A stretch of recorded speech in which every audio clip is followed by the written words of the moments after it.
Bonsoir à toutes et à tous, j'espère que vous allez bien. Je vais te faire une petite vidéo ce soir sur le lien entre la rétention séminale et la longévité. Je ne crois pas avoir abordé ce sujet directement. Je voudrais commencer par vous expliquer simplement ce qui se passe physiologiquement dans le corps humain et pourquoi en fait on paraît plus jeune, voire sans dire qu'on rajeunit, on ralentit le vieillissement et surtout on mature plus en fait en rétention séminale. Je t'avais déjà parlé de la spermidine, la thermospermine et la spermine, leur rôle dans la communication entre les cellules, la réparation de l'ADN, la réparation des protéines endommagées, la réparation des membranes cellulaires, la communication entre les différents organes aussi, même dans le cerveau plus généralement, entre les différents tissus.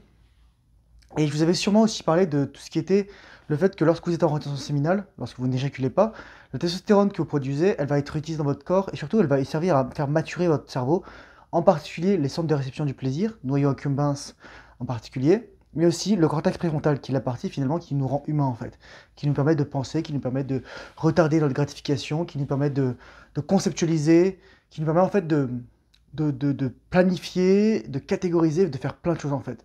Et c'est fondamental à ce niveau-là. Donc, la principale raison, c'est parce qu'il y a des composés qui vont être là. L'autre raison, en fait, j'ai envie de vous dire, c'est parce que c'est important pour un homme de conserver son énergie vitale. C'est le plus énergétique, on va dire. Et je regardais une vidéo assez intéressante qui était sortie comme il y a 2 ans sur la dimension scientifique de la rétention séminale. Et le mec parlait beaucoup de la testostérone. Il parlait aussi des récepteurs, il parlait aussi à un moment qu'il a fait une expérience, qu'il s'était masturbé 4 fois par jour pendant une semaine. Faut expliquer aussi que les testicules et tout ça, le corps est très intelligent, c'est-à-dire que si c'est pour la même personne, donc c'est-à-dire juste pour plaisir, juste pour vous, votre corps va envoyer de moins en moins de spermatozoïdes, ça va être un rendement décroissant en fait. Va envoyer moins de substances, ça va être juste la prostate qui va se vider, au bout d'un moment, enfin, avec juste un petit peu de spermatozoïdes. Par contre, le compte va remonter si vous choisissez une autre femme. Bref. Mais il a fait cette expérience et il s'est dit, ah oui, peut-être que c'est parce que les gens ont une haute testostérone, ils sont déjà affaiblis, etc. C'est parce que aussi, d'un autre côté, lorsque on est en séminale, donc on s'améliore, et si on rechute, on repart pas de zéro en fait. On repart un petit peu de loin, on recommence, etc. On fait ça. Mais le but, c'est quand même toujours d'éviter de rechuter, quoi. Alors que dans l'opposé, si on passe son temps à masturber, ben, on descend, on remonte un petit peu, on redescend, on monte un petit peu, on descend et on crache. Et c'est pour ça que moi, par exemple, moi j'étais parti m'entraîner dehors aujourd'hui, et je voyais la tête des gens, je voyais les gens dans la rue, je voyais leur face, etc.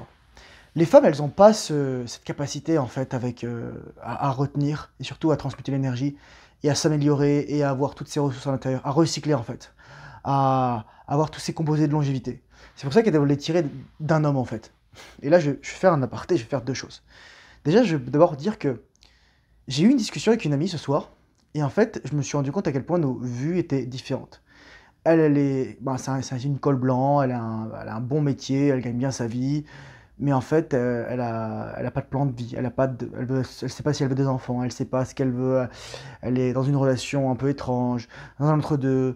Elle a avalé tout ce que lui a dit la société, que les femmes doivent travailler, que les femmes sont les égaux des hommes, que les femmes ci, que les femmes ça, que le body count des femmes il n'importe pas, etc. Ce genre de choses en fait, ce genre de choses que on commence à comprendre et ça je le sors pas de mon chapeau. Hein. Il suffit d'écouter, de lire tout ce qui se passe avec David Buss sur la psychologie évolutionnaire, sur le jeu de l'accouplement, Mating Game, son livre, avec Jordan Peterson, avec Rob Anderson, avec Chris Williamson, tout s'appelle ça. Et il y avait une vidéo là que je regardais juste à l'instant d'un psychologue sur YouTube qui disait le visage d'une femme, il est très improbable que le visage d'une femme devienne plus beau avec l'âge. Ça peut devenir plus charmant, ça peut devenir plus je dirais, il y a des traits qui peuvent changer, mais il va pas y avoir d'amélioration. Une femme, en fait, elle est condamnée à perdre en valeur très rapidement. En valeur, en tout cas, superficielle, sexuelle, physique. Et c'est pour ça qu'une femme, une vraie femme, elle va prendre soin d'elle, et surtout, elle va faire attention à sa valeur et s'attacher à quelqu'un de bien, et pas balancer sa sexualité avec n'importe qui. Et donc, dans cette mesure, il y a un déséquilibre entre les hommes et les femmes ne sont pas égaux à ce niveau-là, c'est-à-dire que les hommes peuvent retenir et pas les femmes. Mais la tragédie dans tout ça, c'est que les hommes croient que éjaculation égale orgasme, donc ils se vident en fait, et ils vident leur longévité. Et peut-être que c'est aussi pour cette raison que les hommes meurent plus jeunes que les femmes, parce qu'ils prennent pas soin d'eux-mêmes. Alors qu'une femme, dès qu'elle a atteint la ménopause, ensuite, bah, pour peu qu'elle ait pas trop le corps défoncé, tous ces signes vitaux, ces hormones vont se stabiliser pendant un moment en fait. Ça va être les femmes commencent leur rétention après les hommes, si vous voyez ce que je veux dire. Les hommes peuvent être en rétention tout le temps, les femmes ne le seront qu'à partir de leur ménopause. Et il y a des gens parfois qui prenaient la pilule tout le temps, j'avais déjà entendu ces histoires, pour pas avoir leurs règles et donc pas perdre la substance. Des gens, des femmes. Mais plus généralement, pourquoi la rétention séminale améliore votre longévité? Donc en plus des composés que j'ai parlé plus tôt, il y a aussi la télomérase qui est liée par exemple à tout ce qui est pleine conscience, méditation, qui rallonge votre ADN, qui est raccourci à chaque division en fait cellulaire. Et surtout, ça va vous donner la capacité en fait de prendre soin de vous. Bien manger, bien mettre la crème s'il faut, l'exposition au froid, etc. J'ai l'impression que en fait, tout ce qu'on nous a dit jusqu'à présent, c'est du vent en fait. Soi-disant, les... mon Dieu, je sais pas comment dire tout ça. La, la différence qu'il y a entre les hommes et les femmes, elle serait due à des trucs génétiques, etc. Non, on oublie l'importance du comportement et de l'environnement, c'est-à-dire de nos habitudes de vie.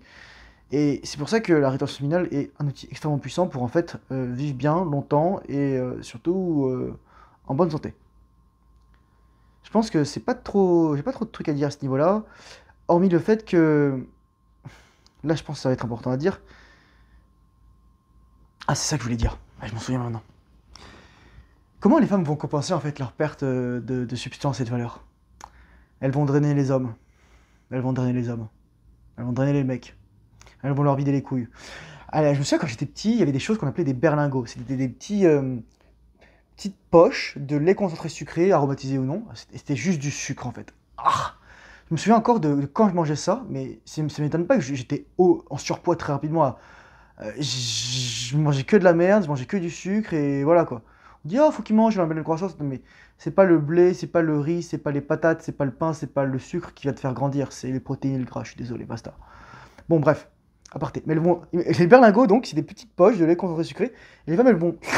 Et étrangement la couleur et la teneur, à part le goût et l'odeur, ça ressemble très proche au sperme et voilà, au liquide séminal. Vraiment, c'est ça. Et les femmes, elles vont vous donner. Et moi, je me souviens, j'avais une fréquentation. À un moment, bon, elle met sa bouche là où il faut et elle avale. Et en fait, à un moment, j'avais dit à mon pote, elle a drainé mon pouvoir, elle a absorbé mon pouvoir. Mais c'était ça en fait. Je me sentais vidé après. Moi, je sais qu'après un truc comme ça, je suis émotionnellement instable. Et maintenant, ça fait longtemps que j'ai pas vu ça, mais je m'en souviens encore comment c'était. Il y a les cocktails de dopamine, de sérotonine, d'ocytocine, de prolactine, la baisse de la testostérone, le cortisol, enfin le corps qui s'affole parce qu'il vient de perdre la substance pour rien quoi. Et les femmes, soit en prenant ça dans leur muqueuse vaginale, soit en prenant ça, en avalant ça, ce qui est moins utile parce que ça va être décomposé dans une certaine mesure lors de la digestion, elles vont absorber ça. Et il y en a qui appellent des femmes comme ça des Jézébel ou des succubes. Mais ouais, mais c'est presque la dimension démoniaque, biblique qu'il y a dans tout ça. Parce qu'il y a des femmes qui disaient justement, ne laissez pas partir votre homme au travail sans lui avoir vidé les couilles. Vous vous rendez compte? Donc prenez soin de votre substance, prenez soin de votre essence. C'est ce qui va faire que vous vivrez vieux, longtemps, bonne santé, il vous arrivera plein de choses, et que vous prenez soin des autres et de vous-même. Il n'y a rien de plus puissant que ce qu'il y a dans vos testicules. Et quoi qu'en disent les gens, la taille, les trucs, les machins, les habitudes, déjà retenez. Si vous retenez, vous faites allez, 80% du boulot. Bon, quand même pas, je dirais au moins 50%. Le reste, c'est les habitudes. Bien dormir, bien manger, pas consommer de substances, on va dire, qui vont vous détruire, tabac, alcool, sucre, etc. En général, je pense pas qu'on puisse être en rétention séminale longtemps si on a des mauvaises habitudes. Enfin, moi, c'est ce que j'ai trouvé. Parce que si vous mangez du sucre, vous allez être instable émotionnellement et vous allez avoir envie de relapse en fait. Si vous avez des émotions négatives, vous allez vouloir les gérer d'une manière non saine, la plupart du temps, et ça va être à travers l'éjaculation, à travers le fait de relâcher la pression. Sur ce, courage force et honneur, n'éjaculez pas. Si vraiment vous voulez donner votre substance, donnez-le à une femme qui compte pour vous, votre épouse, c'est la mère de vos enfants, voilà. Mais sachez que ce que vous avez dans les testicules, dans le slip, c'est de l'or. C'est de l'or et c'est littéralement l'élixir de jouvence. Moi je vous dis, j'ai 32 ans, je viens d'avoir 33. Juste regardez-moi. Je me souviens, juste pour terminer là-dessus, on avait fait une rencontre avec des jeunes, il y avait entre 16 et ouais, 20, 25 pour un peu plus âgés. Mais on faisait un concours de traction. Moi, j'arrive, j'ai 32, 30, 31 ans, 32 ans. 21 tractions. Et je devais peser 75-80 kilos, quoi. Donc j'étais quand même assez lourd. Mais les mecs, ils en venaient pas, quoi. J'ai détruit des mecs qui ont 10 à 15 ans moins que moi, quoi. Quand je vous dis que littéralement, la rétention séminale, ça fait des miracles, euh, c'est extraordinaire. Courage Force Honneur, bonne rétention séminale. Et je vous dis à très bientôt dans une prochaine vidéo. Bye bye.